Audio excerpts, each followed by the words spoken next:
I was thinking about an incident in London where my brother Jim was on a Honda 400 blasting about drunk in Brixton with an Australian girl on the back. It was the first time on a motorbike, and he was wild as the wind, Jim was, and the police started to chase him, and there was a little pub called Half Moon in Herne Hill. That's where all the heads, it's a real bohemian sort of pub where all the bands played, and Jim was going up and down Brockwell Park, and the police were chasing him. There was one car, then there was two cars, then there was three cars, and he was going up one-way streets, down one-way streets, and it was a lovely spring day, and there was all these punters outside watching this, and we heard later anecdotes about what happened, and it was just a crazy scene.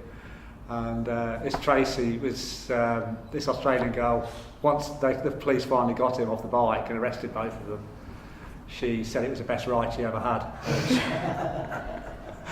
But Jim was very, very lucky as well. He never got. The charges, the charge sheet was massive against him, but because of a technicality, he got through out of court, and that's what it was like in South London in those days in the 1980s. Is that where you were? I was just thinking of that incident when you asked by the introduction. I was just thinking of that, just that particular time. I'm sure London's a bit like that as well for young people that are squatting with anarchic tendencies at the moment. And is that what you had? You were an anarchist?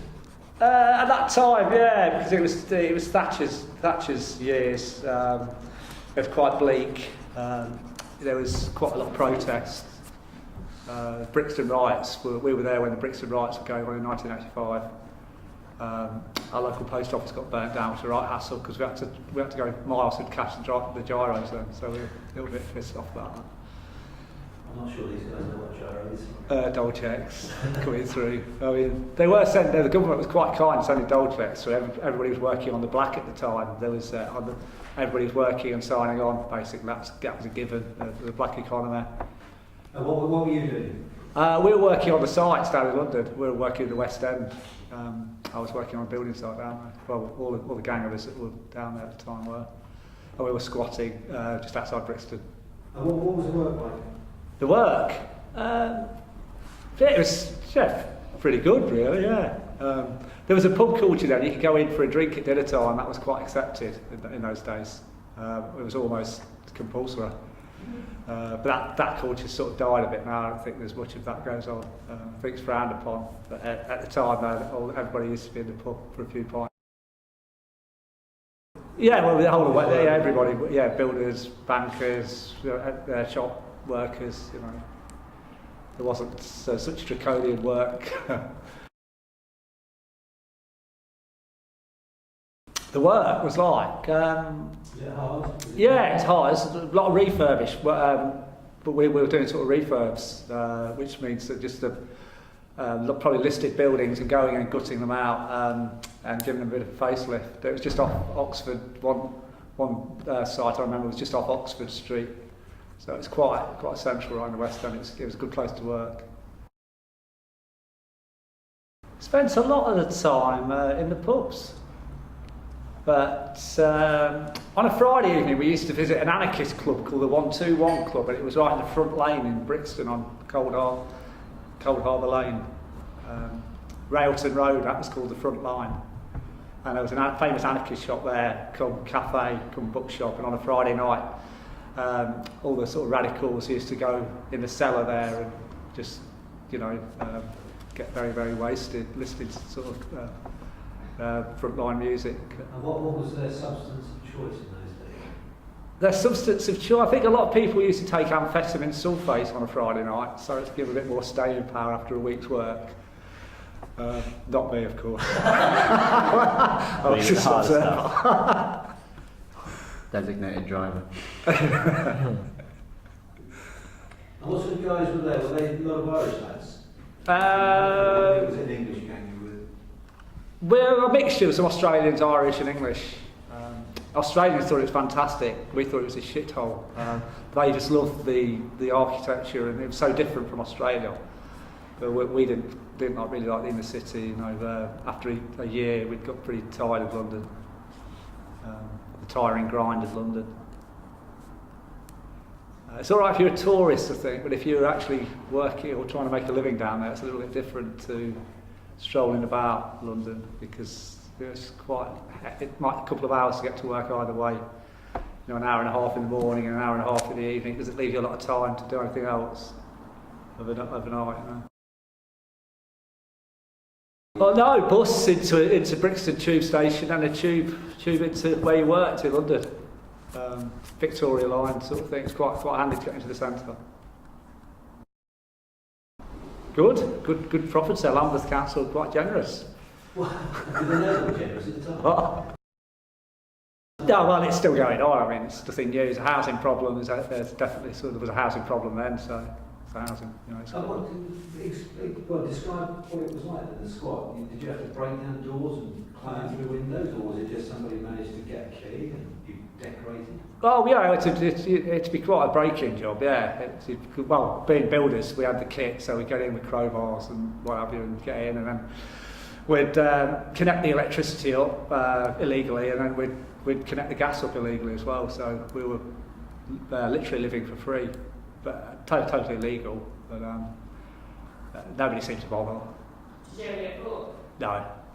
Oh yeah, well we got caught a couple of times, but the police, it was sort of Lambeth policy to let, you know, so it was very. Yeah, they didn't press it too hard. You know, that if you did get caught in the act of breaking in, then it was just like a slapped hand really. There wasn't even a caution. Perhaps down to the police station, a little talking to was the worst that anybody ever got. So it's you usually get 3 months, you get a series of red letters, so you knew what letter and when the bailiffs would come in, and then by the time the bailiffs come, so perhaps 6 months, you'd have another place, you know, just up the road sorted out. So we started off in Brixton, but we ended up in Crystal Palace over 2 years because we were getting shunted further. We'd go from estate to estate till we were actually sort of Crystal Palace fans in the end. In West Norwood, sort of, by the time we left. We spent a couple of years down there. Have you always lived in London then? No, I just went down for a couple of years from Leicester. Oh, really? Where are you from originally? Leicester. Oh, okay. Yeah. So you went to school and stuff in Leicester? Yeah. Okay, so.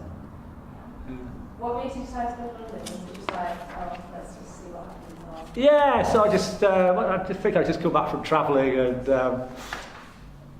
I was at the Stonehenge Free Festival, and my brother was there, and he said he'd just moved down to London, and we had a week of like a festival there, and he said, oh, why don't you come down, and loads of work, and you know, things are pretty good down here. And so he sort of, one or two of the lads sort of drifted down, and in the end a gang of us went down, sort of, yes, over a few months we all ended up sort of, the clique I was hanging about at the time ended up down there really for a couple of years. Well, that was in 1985. Where have you been Travelling? That year I'd come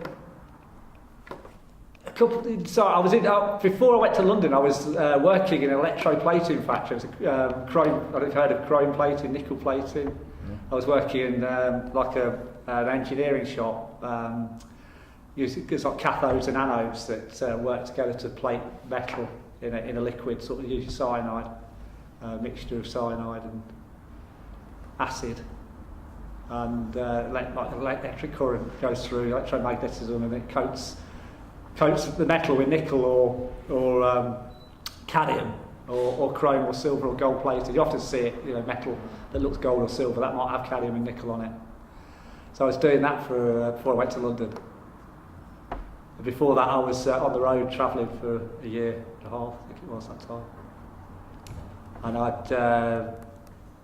I think we'd done the grapes in France, done the vendage in France. Then we got the magic bus from Paris down to Athens. Then that same day, I ended up on the boat from Piraeus to Haifa, to Israel. And they didn't let me into Israel that time, I got knocked back, so I ended up on the boat. The only one had to go back. There was about 3,000 on the boat, and I was the only one that didn't get entry at the time, so I was 3 days on the boat. So I ended up getting off at Crete. So I spent 3 months on Crete, and then went back to Israel. And then I ended up at Stonehenge Free Festival that year. Why didn't you get into Israel? I didn't know. I had about sort of 15 English pounds in my pocket at the time, and they didn't think it was enough to get an evening meal, never mind survive for a week. But I knew where I was going because I'd been to Israel before. But it was just that at the time there was a policy of I just got a bad immigration official, because the immigration officials came onto the boat and then you get screened as you go through and you filter off into these towns. And I was a little bit hazy from the night before, and that just I think it was an undesirable basically.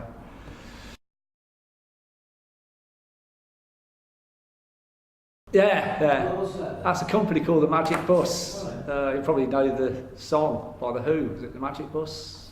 No, it's a great tune. Yeah, it's a company called the Magic Bus that used to run buses from London to India and London to Istanbul or Paris to Athens, and got long haul bus trips where the borders were before the tension. So it used to run to India before Iran sort of closed its. But it's not too easy to travel through there now overland. So there's a bus that used to run weekly and go down to. So we just jumped on. That was 25 English pounds to get to Athens in those days. So 3 days and 3 nights. We went to Yugoslavia at the time. Yugoslavia was Tito was still in power. Yeah.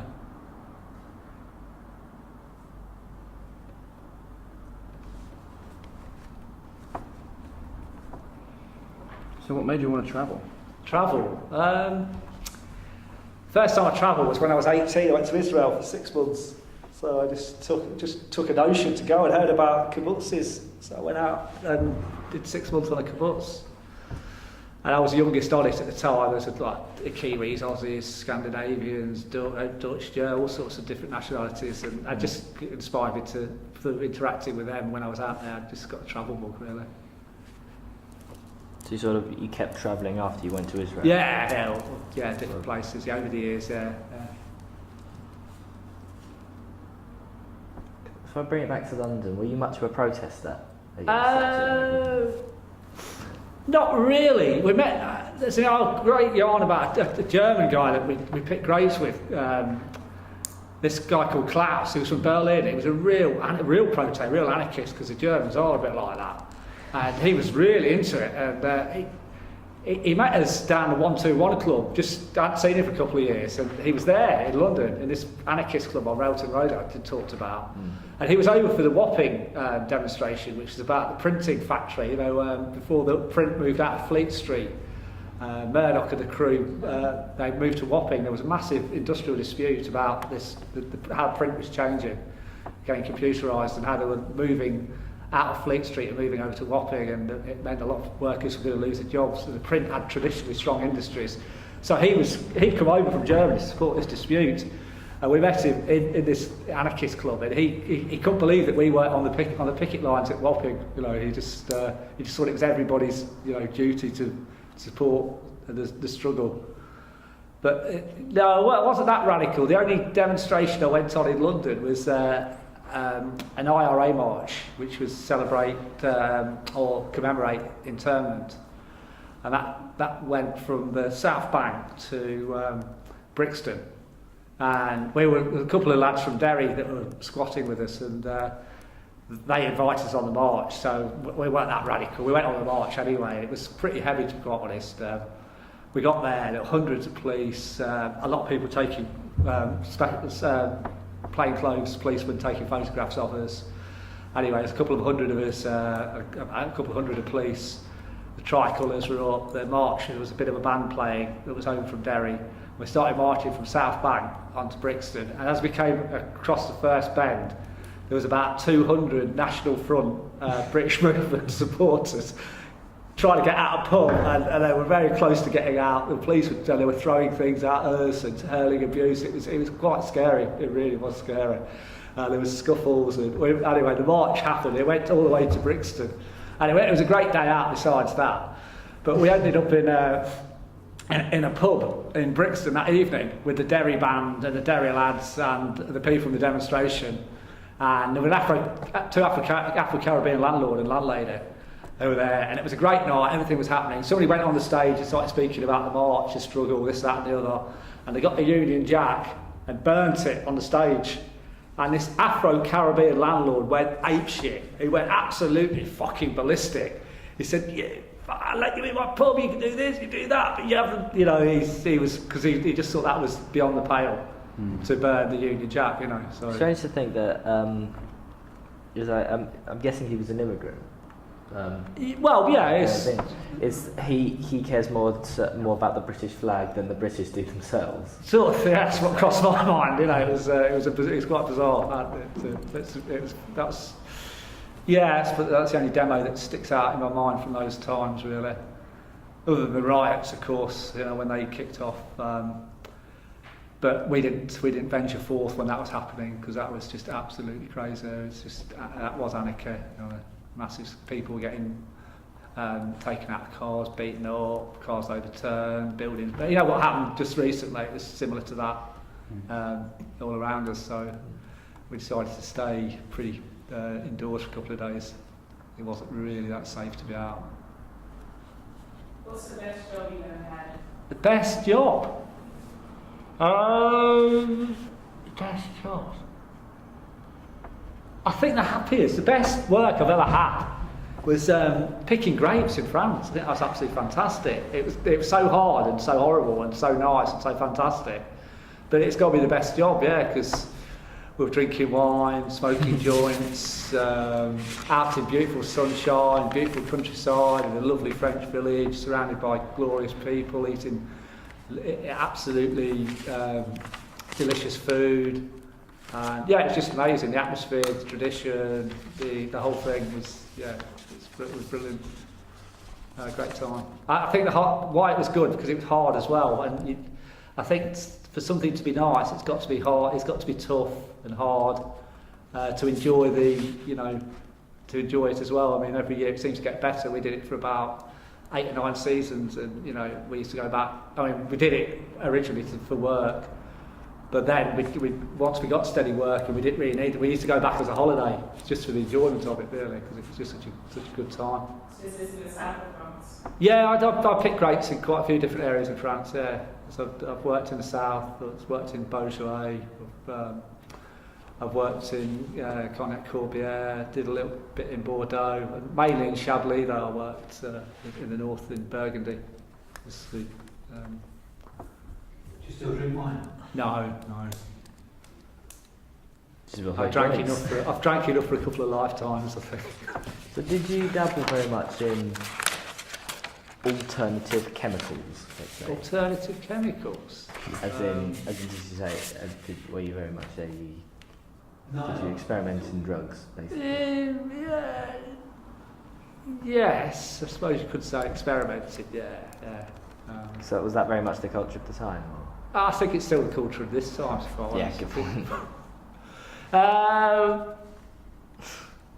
I think there was it was more of a hippie thing to do in those days, a freaky thing. Drugs hadn't really hit main culture, in a sense. It was still quite a bohemian pastime, and it was just started to branch out to the main culture in the 80s, I think, the mid-80s, and that's when everybody seemed to be, you know, it was on every street, started to hit every street corner. Before then, I think it was quite a bohemian thing to do, maybe. The culture changed, the drug culture seemed to change. It got widespread and it crossed sort of social stratas. That was from my observations, anyway. And everyone back in that time period hated Margaret Thatcher. Or it seemed like not everyone. Not everybody hates Cat. I mean, the working class voted Thatcher in. I think the working class voted Cameron in. It's just I'd say everyone. It's yeah. Sort of vegetarianism, I suppose. It's still healthy, sort of took on. So I think it wasn't as widespread as it is now. I don't think it was. Yeah, if you're a vegetarian or classed as a bit of a weakling, I think, because you weren't eating meat. Intolerant or intolerant? Yeah, you could say there was a little bit of ambiguosity towards myself and a few of the gang, yeah. I'm probably envious of our lifestyles as well in a way, because maybe a lot of the guys that we were working with were pretty, you know, sort of family orientated, and where we were flipping off here and there, and had one or two stories we were telling, and yeah, perhaps a little bit of envy there at times. Why did you become a vegetarian? Why?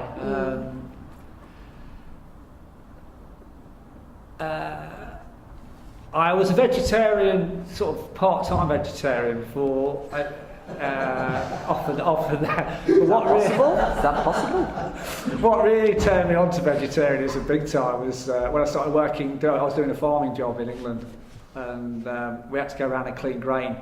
So I was actually going onto farms, and I was just seeing how animals were kept, and the intensive farming. And I've worked in a few battery type situations when I was in Israel. I worked in sort of chicken sheds and that. And yeah, that soon turned me off meat, to be quite honest. I just thought, you know, the conditions animals were raised in. And so there's a bit of ethics, and then obviously the health thing as well. I just don't think meat's good for you really, in abundance. Yeah.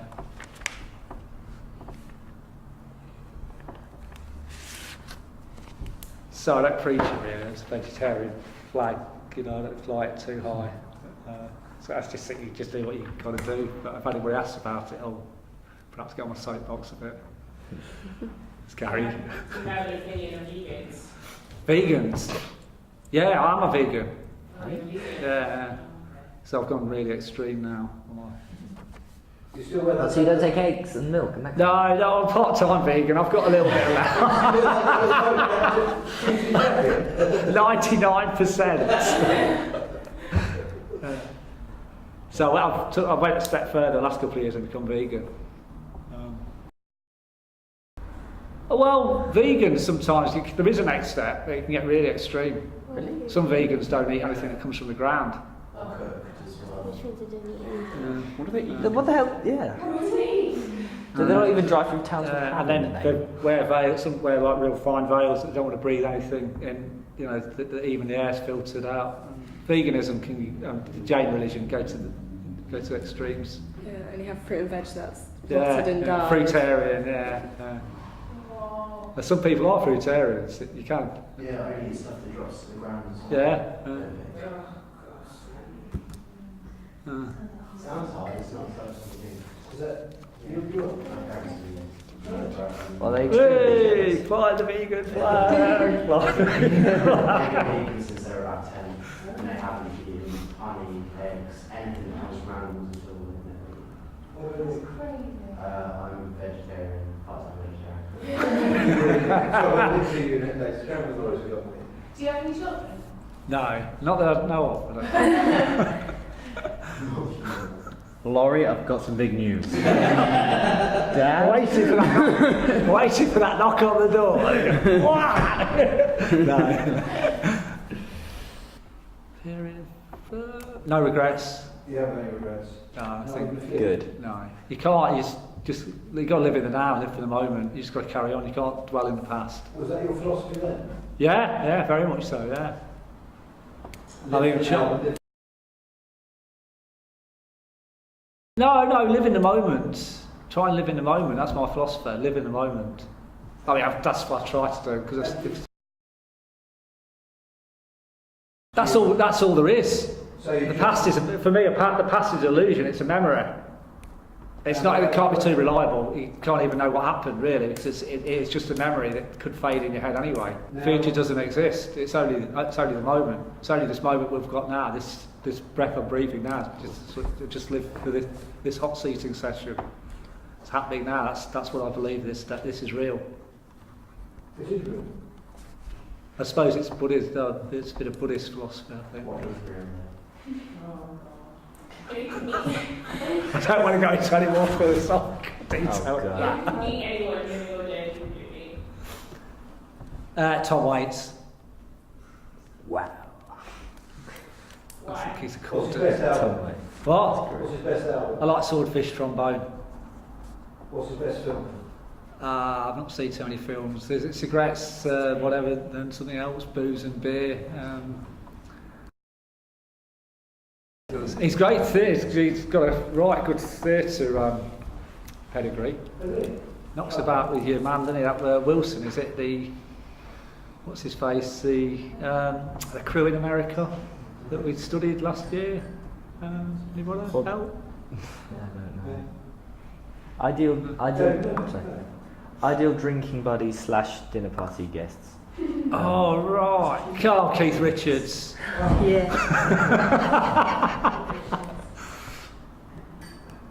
Who would you have? Anyone who you're I've sure? got a little story about Keith Richards. There's a little. I'm connected in Ireland. There's an island on Clew Bay called Clare Island. I got chatting with one of the locals there a few years ago.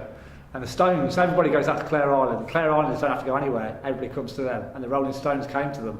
And he says, this chap, I won't tell you his name, but he said, Keith Richards took me to the Jacks. He says, he got his cocaine out and we snuffed a fucking line. He says, it was 3 o'clock in the morning. He says, they all come to us in the end. He says, they all come to us in the end. I've got a Palestinian story. You got a Palestinian. Let's finish with the Palestinian story. I was working in the West Bank, just north of Jericho, one day for this. I'm working on a moshav, working with this terrible farmer. He was real Orthodox sort of, a real sort of Orthodox settler. We were out working, picking melons, and we're a bit short-handed. So these 2 lads come up from Jericho, 2 young lads, and they're asking for work, 2 Palestinians. And they worked with us from about 9 o'clock. We worked till sort of 5 o'clock in the afternoon. Really hard. They probably worked twice as hard as me and the lad I was working with. Really grafted. We got $10 a day each. They got a packet of cigarettes each, which were about 25p a packet. That's it. That's the story. Okay. But it's just, that's the divide over there. Shit.